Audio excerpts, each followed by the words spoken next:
Baba Saheb doctor Bhimrao Ambedkar से जुड़ी कई कहानियां पब्लिक डोमेन में हैं। उन्हें दलितों के उत्थान और उनकी हक की लड़ाई लड़ी थी।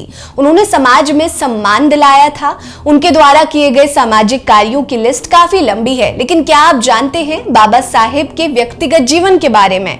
क्या आप जानते हैं कि बाबा साहेब संविधान बनाने वाले लव लेटर भी लिखा करते थे?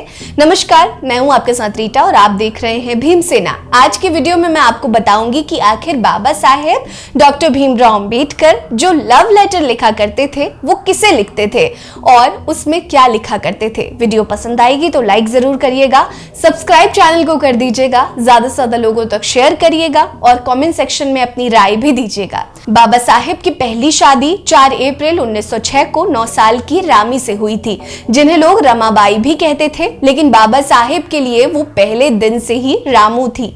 9 साल की उम्र में रमा ने घर गृहस्थी संभाल ली। कम उम्र में शादी होने की वजह से रमा पढ़ाई नहीं कर पाई। असल में वो दौर ही कुछ ऐसा था। बाबा साहेब ने भी अपने बचपन में कम परेशानियां नहीं झेली। स्कूल में शिक्षा हो या समाज में सम्मान, बाबा साहेब के लिए हर चीज हासिल करना मुश्किल रहा। पर यह सब रमाबाई के आने के बाद से आसान होने लगा था। रमा के लिए भीमराव अंबेडकर हमेशा से ही साहिब ही रहे। साहिब ने अपनी रामू को घर ही पढ़ाया लिखाया, कम से कम इतना कि वो कागजों को लिखने में उनकी मदद कर सके। जब तक अंबेडकर भारत में थे, उन्होंने रमाबाई के भरोसे घर-बार छोड़ रखा था और पूरा ध्यान इस बात पर लगाया कि कैसे दलितों को समाज में उच्च स्थान दिलाया जाए। जब अंबेडकर उच्च शिक्षा के लिए विदेश चले गए, तब पीछे से रमा ने उनके हिस्से की सारी जिम्मेदारियां उठा ली। वो लोगों के घर में काम करती, उपले बनाती और बाजार में बेचती। इन सब से जो पैसे मिलते उनसे वो घर चलाती और एक हिस्सा मनी ऑर्डर करके साहिब तक पहुंचाती। जब तक साहिब विदेश में रहे, उनकी रमा से बात नहीं हुई। उनके बीच संवाद का एक ही माध्यम था, पत्र, और यही से शुरुआत हुई बाबा साहेब अंबेडकर के प्रेम पत्रों की। यही से ये सिलसिला शुरू हुआ।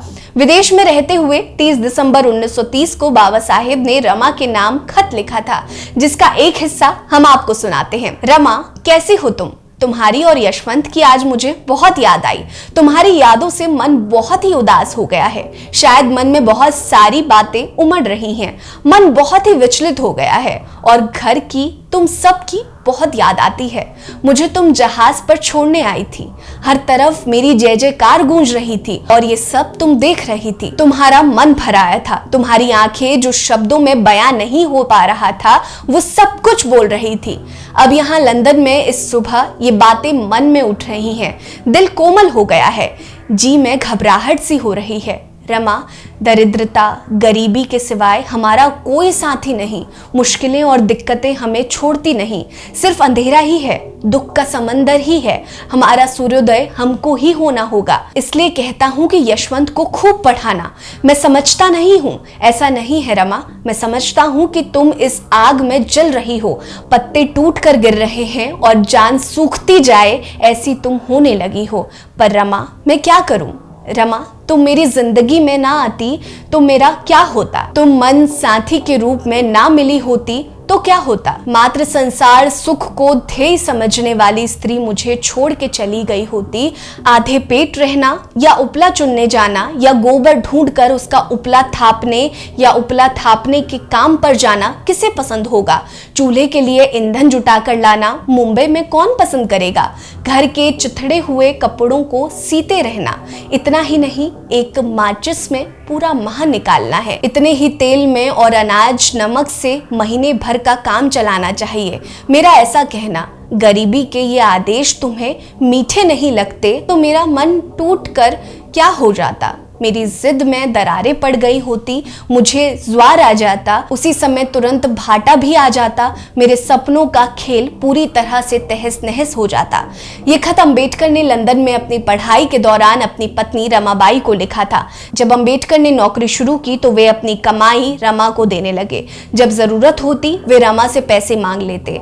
इस बीच वे अधिकांश समय अपने घर से दूर रहा करते थे। रमा उनकी कमी पूरी करने की कोशिश करती, शादीशुदा जीवन में उन्हें 5 बार मां बनने का सुख प्राप्त हुआ। 5 बच्चों में से उनकी एक ही संतान बच पाई और यही थे यशवंत अंबेडकर। अंबेडकर चाहते थे कि उनका इकलौता बेटा यशवंत उच्च शिक्षा हासिल करे, जिसके लिए रमाबाई ने खूब मेहनत की। उन्होंने अपने बेटे को काबिल बनाने की हर कोशिश की, पर एक दिन वो बीमारी से हार गई। उचित देखरेख और चिकित्सा के अभाव में केवल 38 साल की उम्र में रमा की मृत्यु हो गई और अंबेडकर अकेले रह गए। पर जाने से पहले रमाबाई ने अंबेडकर को उस मुकाम तक पहुंचाने में अपना पूरा सहयोग किया जहां से उन्हें सम्मान के लिए संघर्ष नहीं करना पड़ा। बाबा साहेब ने थॉट्स ऑफ पाकिस्तान नाम की एक अपनी किताब में उनका जिक्र भी किया है। उन्होंने रमाबाई का जिक्र बार बार किया है। जाहिर है कि बाबा साहेब के पीछे रमाबाई वो मजबूत कड़ी बनी रही जिस पर टिककर बाबा साहेब ने पूरी लड़ाई लड़ी और भारत को संविधान दिया।